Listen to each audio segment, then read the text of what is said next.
Fala galera, sejam muito bem-vindos a mais um episódio no nosso podcast Fala Jotinha.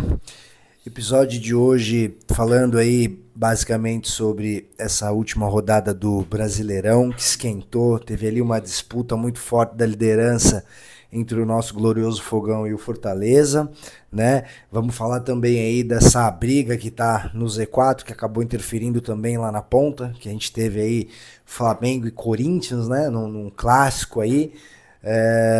Tem o Fluminense também conseguindo no duelo entre tricolores se sobressair, né? O São Paulo continua aí sendo freguês do Fluminense. Cadê a camisa, né, do São Paulo? E o Vascão também seguindo bem aí, se recuperando, dando show para a crise, mais um pouquinho. Será que se classifica para Libertadores? Vamos bater um papo aqui. Jotinha, é um prazer estar contigo. Mais esse episódio. E para você que tá aí com a gente, obviamente não esquece de deixar seu like. Clica na mãozinha, já garante teu like para você não esquecer, senão você vai esquecer de deixar o like. E isso vai atrapalhar bastante o canal. Então deixa já seu like, depois deixa o comentário. Se você não é inscrito ainda, caiu aqui, cara, vai lá, se inscreve, ativa o sininho, né? Que isso vai ser importantíssimo aí pro canal.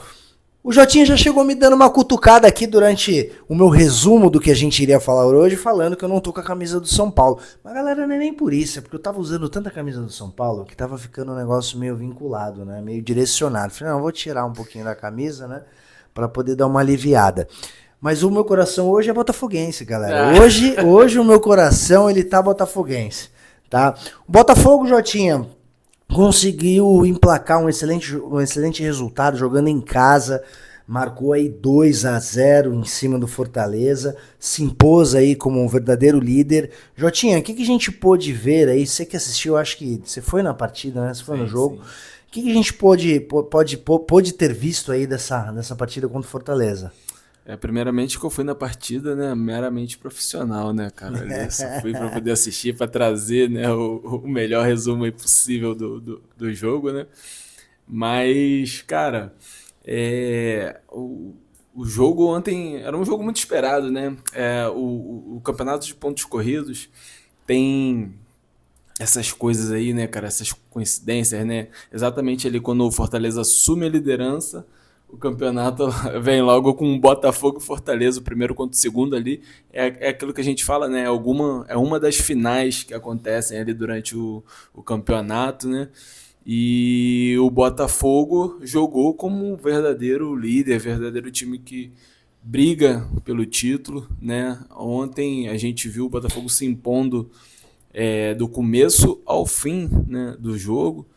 E me assustou até um pouco, cara, a postura do Fortaleza, né? O Fortaleza, ele tinha a vantagem, né, por estar na frente, poderia ali ter tentado, cara, arriscado um pouquinho mais, né? Eu achei uma postura muito defensiva, uma postura de um time para um time que era o líder do campeonato, né? Foi uma postura que deixou bastante a desejar e o Botafogo se aproveitou disso, né? É até interessante falar que no momento ali do jogo, onde o Botafogo tinha uma supremacia grande, né? Fez um gol impedido e o Fortaleza se assustou e tentou sair para o jogo, né? Tentou sair ali meio no desespero, né? Estava acuado, tentou sair e nesse momento que o Fortaleza tenta sair é o momento onde o Botafogo acha o primeiro gol e, né, que acabaria fazendo jus, né, ao que vinha ali acontecendo. Se você for ver até os números da partida, o Botafogo teve 61% de posse de bola, 9 chutes ao gol contra 1 do Fortaleza.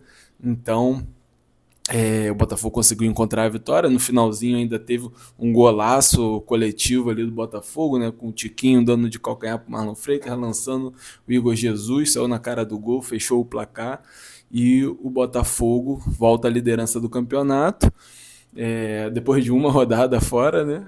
E segue aí, cara, como um grande candidato um dos grandes candidatos ao título, né? Você acha que isso dá uma certa confiança a mais pro Botafogo bater aí no Fortaleza num confronto direto? Dá uma certa força aí pro Botafogo nesse empenho no Campeonato Brasileiro? Sem dúvida, cara. Sem dúvida, porque se você for olhar os adversários do Botafogo no G4, né? O Botafogo ganhou 2 vezes do Flamengo, Ganhou no Maracanã de 2-0, ganhou no Newton de 4-1, agora ganha do Fortaleza. No primeiro jogo lá no Castelão foi empate e ganhou do Palmeiras aqui também no Newton. A gente vai ter um Botafogo e Palmeiras, aliás, Palmeiras e Botafogo lá na 36ª rodada, que vai ser também com certeza vai ser uma das finais aí do campeonato, né? Vai ser um jogo muito duro, porque nesse momento, né, em que o Botafogo retoma a liderança, eu vejo ali o Palmeiras como grande candidato a brigar por esse título com o Botafogo, né? A gente não está aqui desprezando a campanha do Fortaleza, né, que é uma excelente campanha, né? O Fortaleza via em uma sequência muito forte, mas a gente sabe que a diferença do que foi gasto, até só um dos exemplos, né, do que foi gasto aí nessa janela de transferências, né, no ano aí do Botafogo, a gente está falando em 380 milhões, né, o Fortaleza gastou 50, então tem uma diferença ali muito grande ali, né, o dinheiro não entra em campo, mas, né, o Botafogo se reforçou muito mais ali, então você começa a pensar que o Fortaleza, em determinado momento ali, ele vai ter um momento de oscilação. Nenhum time, a gente viu o Botafogo assim no ano passado, nenhum time consegue ganhar de todo mundo igual o Fortaleza estava ganhando, sem perder para ninguém, né? Uma hora perde, e é nesse momento aí que o time precisa saber lidar, né, com essa adversidade, mas para mim, cara, assim, ainda mais essa rodada mostra bastante coisa, né? E eu vejo o Botafogo e o Palmeiras aí como os dois times vão brigar aí seriamente até o fim do campeonato. Em falando sim, Palmeiras, né? O Palmeiras conseguiu emplacar uma vitória também contra o Vitória, né? Contra o Atlético Paranaense, desculpa. Conseguiu emplacar uma vitória aí com o Atlético Paranaense. E tá na cola ali do Botafogo, né? Uhum. Mais uma vitória e uma possível, de repente, derrota do Botafogo ao Fortaleza. O Palmeiras também pode ser ali assumir a liderança do campeonato ou ficar cada vez mais perto ali. Eu não sei se são 3 pontinhos só. Tá, né? Bem na cola ali, então aquela folga que o Botafogo tinha no ano passado não tem agora. Não então existe. Tá bem disputado, né? Mas eu acho que é isso que você falou mesmo, né? Eu acho que a disputa ele vai ficar meio que entre Palmeiras, Fortaleza e Botafogo. O Flamengo hoje que poderia também encostar, né? Ficar ali bem colado também na liderança. Acabou dando um presente pro Corinthians. O Corinthians tá fazendo aniversário hoje. E aí o Flamengo foi lá jogar lá em Itaquera e falou assim, vou dar um presente pro Corinthians, né? E aí deu essa vitória pro Corinthians, que não adiantou, porque o Fluminense também venceu, né? Mas o Flamengo ele sofreu mais uma porradinha aí, né? No Brasileiro, perdeu pro Corinthians 2-1. Como é que foi essa partida, Jotinha? E como é que fica a vida do Flamengo agora? Mais uma partida decepcionante do Flamengo, né? O Flamengo, ele é um time sem brilho, cara. É impressionante como os adversários parecem sempre querer muito mais do que o Flamengo, né, em campo, né? Não sei se a gente começa a questionar até o comando do Tite no Flamengo, né? Porque o Tite, ele não é um treinador defensivo, né? Mas os times dele sempre se notabilizaram por ter uma estrutura defensiva sólida, né? E hoje a gente não consegue enxergar isso, né, no Flamengo. O Flamengo tem um time que está sofrendo muito gols. A gente falava aqui nos outros episódios como o Corinthians ele tinha dificuldade na criação. Pô, o Corinthians vem sendo sacaneado aí por todo mundo que não consegue fazer gol, né? A gente vê o Yuri Alberto, o Pedro Raul passando por uma fase bem difícil, né? E quem acaba sempre salvando é o Angel Romero, né? E o Flamengo, cara, tinha, assim, na minha visão, é claro que a gente tá falando de um Corinthians jogando em Itaquera, brigando contra o rebaixamento, a gente sabe de tudo isso. Exatamente. Mas a gente tá falando do Flamengo, que é um time que, assim como o Botafogo, assim como o Palmeiras, tem um investimento muito alto, é um time que vem para brigar por todas as competições que ele entra. Hoje colocou o que tinha de melhor em campo, e há uma diferença bem grande entre Flamengo e Corinthians. O Flamengo era o favorito, né, para o jogo, e ali, cara, o Flamengo não fez por merecer a vitória, né? Essa é a verdade. Então a gente começa a questionar algumas coisas, né? Porque quando você tem um elenco forte e você não consegue extrair aquilo, né, que é esperado, né? o que a gente começa a pensar? Se o técnico ele está conseguindo tirar daqueles jogadores, né, o melhor deles, né? Então o Flamengo aí tem muito trabalho para fazer. A gente vai ter uma pausa grande aí no Campeonato Brasileiro. Arregaçar as mangas, cara, trabalhar, porque nesse momento a gente não consegue enxergar o Flamengo se colocando na briga pelo título, mas obviamente, né, cara, vem outros jogos, vem uma sequência, então dá tempo ainda, né, de você se recuperar ali e tentar alcançar aí o Botafogo, o Palmeiras e continuar na briga aí desse campeonato ainda, né? A distância tá ali entre o Flamengo e o Botafogo, uma distância de 6 pontos, né? Sim. Nada, nossa, né? Mas assim, são pontos que fazem uma certa diferença, né? Porque, assim, você olha, pô, são 6 pontos. Beleza, a gente tá falando o quê? De 3 rodadas perfeitas. O Flamengo ganhando 3 jogos e o Botafogo perdendo 3 jogos. E hoje a gente é difícil enxergar, assim, né? O Flamengo ganhando com sobras, né? A gente vai ver isso aí no próximo jogo. Nada mais, nada menos que o Flamengo e Vasco. Né? Então a gente tem visto como o Vasco tem jogado, né? Com garra, com dedicação. E o Flamengo, para poder ganhar do Vasco, né, que é um time sabidamente bem inferior ao Flamengo, vai ter que suar sangue, vai ter que jogar bola. Então é isso. A gente fala, pô, são 6 pontos só e tal, mas é preciso ter desempenho, né, para você ir buscar essa vantagem, né? E o próprio Botafogo também enfrenta agora o Corinthians, né? Sim, sim. A próxima rodada joga contra o Corinthians, vai jogar em casa, né? Mas o Corinthians também aí na briga, de repente essa última vitória contra o Flamengo pode também dar uma sobrevida, né? Mas a vida também do Flamengo é aquilo, ela segue um também difícil aí, vai encarar um Vasco que tá animado, o Vasco que também ganhou hoje, né? Conseguiu emplacar uma vitória.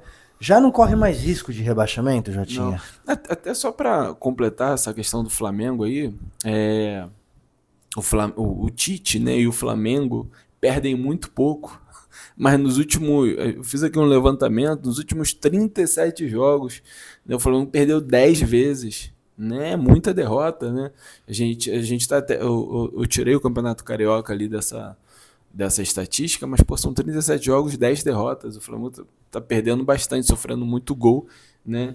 E a rodada foi muito ruim, né, pro Flamengo, né? Porque o Flamengo perde, Botafogo ganha, Palmeiras ganha. Então, a rodada foi muito ruim. O Vasco, cara, ele, pô, foi uma vitória excelente, cara. A vitória do Vasco hoje foi excelente. O Vasco ganha de um time que tá na briga do rebaixamento ali, precisava demais dessa vitória, né? O time que tá brigando ali embaixo vê o jogo em casa como a chance de você, né, marcar ali garantir os seus 3 pontos, né, para continuar ali na briga. E o Vasco fez uma partida muito sólida, sofreu agora no final do jogo, né? Teve uma bolinha na trave ali que deixou o torcedor vascaíno ali apreensivo, né? Mas hoje o Vasco começa a olhar para cima, né? Não tem mais do que olhar para baixo, né? Atingiu uma pontuação ali, segura 34 pontos, eu acho, né? E pô, a gente tá falando de 6 pontos pro São Paulo, 6 ou 7 pontos pro São Paulo. São Paulo tem 41, exatamente, né? Então são 7 pontos pro São Paulo. É difícil buscar. É a mesma coisa que eu falei aqui do Fortaleza. Porra, o Vasco, cara, se você fizer ali uma apanhada dos últimos 10 jogos do campeonato, o Vasco só não tem uma campanha melhor do que a do Fortaleza. Então, se fosse dos últimos 10 jogos, o Vasco seria segundo colocado, até à frente do próprio Botafogo, que é o líder. Né? Então, o Vasco precisa continuar, não pode colocar o rei na barriga, achar que vai continuar ganhando de todo mundo, que o Campeonato Brasileiro é muito equilibrado.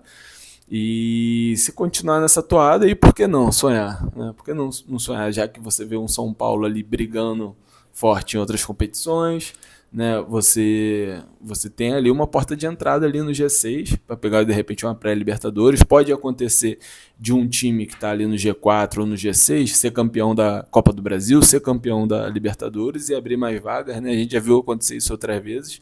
Então, continuar nessa pegada aí para sonhar, né? Por que até eu já entrei bastante aí na questão do Vasco, né? Mas sem fechar a aba do Flamengo. Por quê? A gente está falando de um clássico, né, do próximo jogo.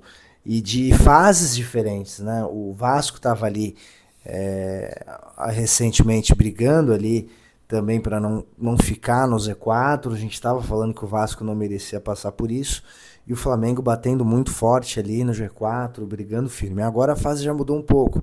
A pressão está um pouco maior em cima do Flamengo. E o Vasco, ele vem com bastante força, né? Ele vem também ali aguerrido. E a situação do Flamengo torna-se um pouco desgastante por conta das 3 competições que está disputando. E aí dá uma certa vantagem, até para um Palmeiras, eu acho, né? Porque aí só você consegue se concentrar melhor em apenas uma competição. Enquanto os demais estão sendo ali desgastados. O próprio São Paulo também, né? O Atlético Mineiro. Então, assim, vem o Vasco, que está na Copa do Brasil, que também emplacou uma boa vitória, uma vitória importante contra o Atlético Paranaense.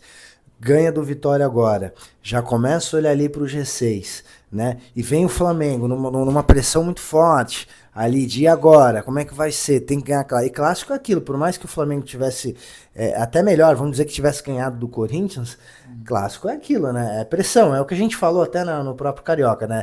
A gente às vezes não dá nada ali, mas derruba até técnico. As forças se né? equilibram, né? Ali é uma porrada um pouco maior, né? E aí é bacana, porque é bom ver o Vasco agora com essa força toda. Então, é o que você falou, já começa a brigar ali de repente por uma pré-Libertadores. E esses times que estão ali em cima, o próprio São Paulo disputando 3 competições, eles vão ficando de repente um pouco mais enfraquecidos ou não dando tanta atenção, conforme você falou no último episódio, né? Falou assim, eu acho que o São Paulo não está priorizando o Campeonato Brasileiro. E aí é uma vantagem pro próprio Vasco. Sim. Né? Fala assim, cara, agora é minha chance. Então, assim, se embalar, eu acho que é uma ótima aí pro Vasco, né? Torcendo para que realmente o Vasco faça uma boa campanha aí, né? E aí, vamos ver o que sai. O que você espera, o que você acha que sai desse clássico aí do Vasco e Flamengo? Cara, exatamente isso aí que você falou. Tu até falou do Palmeiras, né? O Palmeiras, ele tem esse benefício de tá só em uma competição, né? E um time forte como é o Palmeiras, você tá em uma só competição, né? A gente viu hoje, o Palmeiras ganhou do Atlético Paranaense fora de casa, é muito difícil ganhar. Apesar de que o Atlético Paranaense está num momento bem ruim, né? Mas é sempre difícil você ganhar lá na Arena da Baixada. O Palmeiras ganhou, mas é uma grande atuação do garoto Estevão, né? Que vai se apresentar aí na seleção essa semana. E falando sobre o Flamengo Vasco, né? As forças se equilibram. O clássico é foda. O clássico vai ser um jogo bem truncado, aguerrido, né? O Flamengo, por mais que esteja nesse momento aí de oscilação para baixo, né? Vai ter essa pausa para a data FIFA, é um momento ali de você recuperar os jogadores, e o Tite é muito bom nisso, né? De trabalhar o mental do elenco, dos jogadores. Então o Flamengo, claro, que vai entrar como favorito para o jogo, mas é um Vasco que vai vir com sangue nos olhos, que assim, nos últimos anos, né, a gente tem visto a supremacia do Flamengo sobre o Vasco. Mas esse é um clássico que talvez seja nos últimos anos aí, que o Vasco tenha ali a possibilidade de você fazer um grande jogo, você vencer ali o Flamengo, bater no seu grande rival, né? Então vai ser um jogão, é isso que dá para esperar, né? E vai ser uma rodada bem, bem complicada ali, porque o Palmeiras ele joga em casa contra o Criciúma, né? Que também não vinha bem, né? O Fortaleza joga também fora contra o Atlético Paranaense, né? E o Botafogo joga em casa contra o Corinthians, né? Então, assim, grande chance ali do Palmeiras também encostar ali, né? Não vou dizer que vai ser o jogo mais fácil, né? Mas, assim, o Palmeiras tem uma vantagem em relação aos demais. Exceto pelo próprio Botafogo, que vai jogar em casa. Mas, assim, é um Corinthians também que vem querendo emplacar. Com a vitória do Fluminense, que emplacou 2-0 contra o São Paulo, o Corinthians voltou de novo pro Z4. Chegou a ficar fora, né? Mas o Fluminense levando, conquistando esses 3 pontos em cima do São Paulo, conseguiu sair ali do Z4, mas estão muito próximos, né? Se na próxima rodada o Fluminense perder, que também vai jogar fora, vai jogar contra o Juventude carne de pescoço também, né? Vai jogar fora, e o Corinthians consegue jogar pelo Botafogo, vai dar tanto uma balançada em cima como embaixo, né? Sim. E aí, o que a gente pode esperar, ô Jotinha? Na verdade, o que a gente pode esperar, não. O que a gente viu desse jogo aí, desse confronto de tricolores aí? O Fluminense que geralmente costuma bater no São Paulo aí, desculpa aí, galera tricolor, mas difícil ver o São Paulo ganhar do Fluminense, ainda mais jogando fora. Mas o que a gente viu aí dessa partida do Fluminense? O Fluminense está conseguindo sobreviver, bateu no São Paulo que deixou escapar? Como é que foi essa questão? A gente viu uma partida de um time que precisa contra um time que está ali desfocado na competição, né? O São Paulo, ele hoje tinha o Zubeldia de volta ali no banco de reservas, também botou ali praticamente o que tinha de melhor em campo.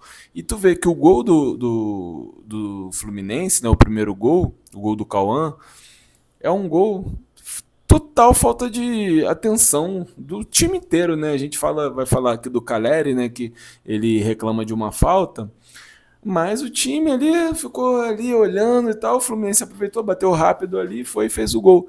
E cara, e o que tem me impressionado, né, é a solidez defensiva ali do Fluminense, né? Desde a chegada do Mano, do Thiago Silva, com a chegada do Thiago Silva, o Thiago Santos, né, improvisado ali na zaga, cresceu muito, porra, virou um zagueiraço, um dos melhores zagueiros do campeonato, né? Então o Fluminense tem uma solidez defensiva muito grande, eu achei que ia sentir, né, com a saída do André, mas ali o time conseguiu muito bem postado em campo, não sofreu durante quase todo o jogo, o São Paulo praticamente pouco criou, né?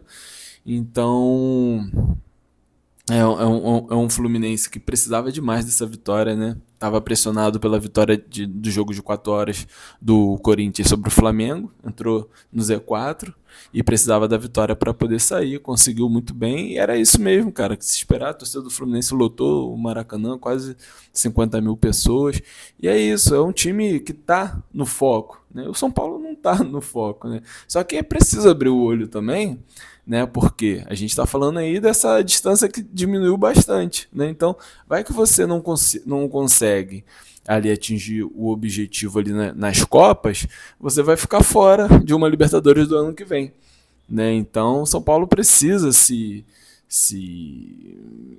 começar a pontuar de novo no Campeonato Brasileiro para poder, né, ficar numa situação mais confortável, cara, porque é sempre assim. Se você começa a perder, cara, a bad run, quanto mais você perde, cara, mais a moral do teu time baixa. Você vai jogar um jogo de Copa, mas, porra, no final de semana tu tomou um piau. E aí? Como é que o jogador entra em campo? Trincado, né? Então, é complicado, cara. Não dá pra abrir mão totalmente da competição. A gente sabe que uma hora vai ter que priorizar. Mas também, cara, não dá pra ficar, porra, apresentando um futebolzinho como esse, igual apresentou hoje contra o Fluminense. Mérito do Fluminense, claro, jogou muito, mas, né, precisou abrir o olho também, né. O São Paulo que chegou a dar uma reagida no início do segundo tempo, né? O Zubeldia mexeu bastante no time, tirou o Rafinha, tirou o Bobadilha, tirou uma galera ali e colocou uma pressão muito forte ali em cima até do próprio Marcelo. Depois o Mano mexeu e acabou o Fluminense chegando aí no segundo gol. Mas o São Paulo deu uma pressão muito forte ali no segundo tempo, né? Mas o Fluminense se impôs. Agora a vida do São Paulo fica também muito difícil na próxima rodada, porque ele vai jogar contra o Cruzeiro fora de casa e o Cruzeiro tá embalado. Sim. O Cruzeiro que tá mordendo ali também o G4, tá em cima ali, tá no G6 na verdade ali, mas tá mordendo muito forte ali. Para poder, mais um passinho, ele passa até o próprio Flamengo, né? Eu tenho visto também o Zubeldia encontrando dificuldade, né, nessa mescla que ele está tentando fazer ali no elenco, porque tem alguns jogadores, né, que não estão rendendo, né, os jogadores de reserva, né? O time titular do São Paulo é muito bom, né, mas quando você precisa ali do banco de reserva, a gente está falando aqui de Eric, de André Silva, né, nem sempre estão correspondendo, então fica muito difícil, né, num momento aí que a gente está entrando tá afunilando, né, as competições estão afunilando, você começa a precisar do banco de reservas e os caras que entram não estão rendendo assim como os titulares, né. Agora, cara, eu queria que, assim, sem compromisso, sem nenhum tipo de juízo de valor, que você fizesse uma previsãozinha do que poderia acontecer na 26ª rodada aí do Brasileiro, cara. Você acha que o Botafogo consegue se sobressair? O Flamengo dá uma porrada no Vasco, fica no 0x0 no jogo de comadre? o Fluminense consegue se sobressair batendo aí no Juventude e já dá uma respirada saindo finalmente ali do Z4 com uma possível ajuda do próprio Botafogo em cima do Corinthians, se tivesse que fazer uma previsão ali, sem compromisso, só mesmo para dar uma brincada aqui no programa, o que você acha? Só pra gente fazer uma visão aí. Sem dúvida alguma, o grande jogo da rodada vai ser Flamengo Vasco, né? O clássico dos milhões vai ser o principal jogo da rodada, e ali também o Botafogo e o Corinthians, né? São jogos que vão definir alguma coisa, né, no Campeonato Brasileiro aí, né? O Botafogo vai enfrentar o Corinthians em casa. Hoje, nesse momento, né, eu vejo o Botafogo, cara, muito forte. É impressionante, né? A gente fala de um elenco, né, muito numeroso que o Botafogo tem, né, com peças equilibradas, né? Você não vê um jogador muito superior ao outro. Então, quando sai um, entra outro, o time não cai de nível. Então, o Botafogo está numa pegada muito forte, muito inteiro fisicamente, né? Com essa vitória aí de agora, o Arthur Jorge deu 6 dias de folga para os caras, né? Vão poder descansar e curtir essa liderança. E o Corinthians vem muito embalado, né? Acho que uma vitória contra o Flamengo, um clássico, né, regional, como é Flamengo e Corinthians, nessa vitória, né, reacende, né, dá uma energia, dá uma renovada no ânimo do Corinthians, né, que vai vir para brigar aí com o Botafogo na próxima rodada, né? Eu vejo o Botafogo com um certo favoritismo, né? Mas quando você enfrenta um time que está lutando pelo Z4, o cara vai vender muito caro uma derrota, né? Então, mas eu vejo ali o Botafogo com grandes chances de vitória, né? E não pode pensar em outra coisa, né? Porque você mesmo falou aí que o Palmeiras enfrenta um adversário mais fraco, né? Tem tudo para poder garantir ali os 3 pontos, né? Só tá focado no Campeonato Brasileiro, então não tem como dar bobeira. Nesse jogo aí do Flamengo-Vasco, cara, sem compromisso, assim, é difícil, né, você apostar no Flamengo, né, cara? Mas eu vejo ainda o Flamengo, né, vai ter esse tempo aí para poder repensar muita coisa, né, e deve vir forte aí para vencer o Vasco. E o Fluminense, o Juventude, acha que o Fluminense consegue... Porque aí seria extremamente valoroso pro Fluminense, né? Você tem o Botafogo batendo no Corinthians, o Fluminense conseguindo vencer o Juventude, né? Ele já respira melhor. Você acha que o Fluminense consegue pegar aí, tá engrenado com essa vitória em cima do São Paulo e bater no Juventude fora? É muito difícil, cara. Nesse jogo eu apostaria no Juventude, porque a gente sabe do retrospecto dos cariocas quando enfrenta o Juventude lá no Alfredo Jaconi, né? Se tivesse que apostar em alguém, eu apostaria no Juventude, né? E tem um outro jogo também, que é o Atlético Goianiense Vitória, né? Um jogo também de uma batalha ali de 6 pontos, né? Que também pode empurrar ali o Atlético Goianiense, deixar o Atlético Goianiense afundado ali em último lugar. E o Vitória, se perder mais uma, ainda mais para um adversário direto, né, cara, começa a perder as energias. Tu sente ali ao longo do campeonato que alguns times começam a perder ali a energia, começa a ver que não dá. Então esse é um jogo que vai dizer muita coisa ali também, né? Bacana, bacana. O próprio Fortaleza jogando fora ali, ele também joga no estádio do Atlético Paranaense que perdeu, né? Você acha que o Fortaleza consegue se sobressair, cara? Sim, cara. Sim, o Fortaleza ele joga muito, apesar de ter feito esse jogo ruim ontem contra o Botafogo. O Fortaleza entra com favoritismo, né, devido à campanha aí recente, e o Atlético Paranaense também tá muito mal, tá um time muito perdido, assim, sabe? Você vê o Atlético Paranaense jogando também, tá sem padrão de jogo, e mesmo o Atlético Paranaense teve muita intensidade jogando em casa, né, e ele não tá conseguindo emplacar isso, mesmo tendo jogadores, porra, muito bons, né, como Mastriani, como Canóbio, e não tá conseguindo emplacar, né? E o Fortaleza, para mim, é o favorito aí para vencer e continuar nessa briga aí pela liderança. Bacana, bacana. Galera, a gente vai ficando por aqui. Obrigado por estarem nos assistindo, tá? Não deixa de curtir, de comentar, isso é importantíssimo para o nosso canal, a gente acompanha bastante desses comentários, a gente faz várias observações ali, dá um direcionamento, né? Então não deixem de curtir. E mais uma vez, obrigado por toda essa audiência que vocês estão nos dando, tá bom? Um beijão no coração de vocês, a gente se vê. Queria só levantar aqui, antes de finalizar, o jogo do Grêmio e Atlético Mineiro, que foi hoje 11 horas da manhã. Foi maneiro aí ver de volta o Grêmio jogando em casa. É né? verdade, O Grêmio verdade. O Grêmio voltou para a Arena e foi o primeiro jogo na Arena aí depois daquela tragédia lá no Rio Grande do Sul, né? E foi um jogo muito animado, né? O Grêmio teve um jogador expulso logo no comecinho ali. Ainda assim, abriu 2-0 em cima do Galo, né? O Galo, conseguiu ali uma virada no fim do jogo, teve 2 pênaltis a favor, o Renato Gaúcho com a cara ali, né, bovina, depois de ter tomado a virada, mas foi maneiro aí ver o Grêmio de volta na Arena, beleza? Vai finalizar então? Show! Passou a régua. Galera, valeu, tamo junto aí, não deixa de estar curtindo aí e acompanhando a gente. Valeu!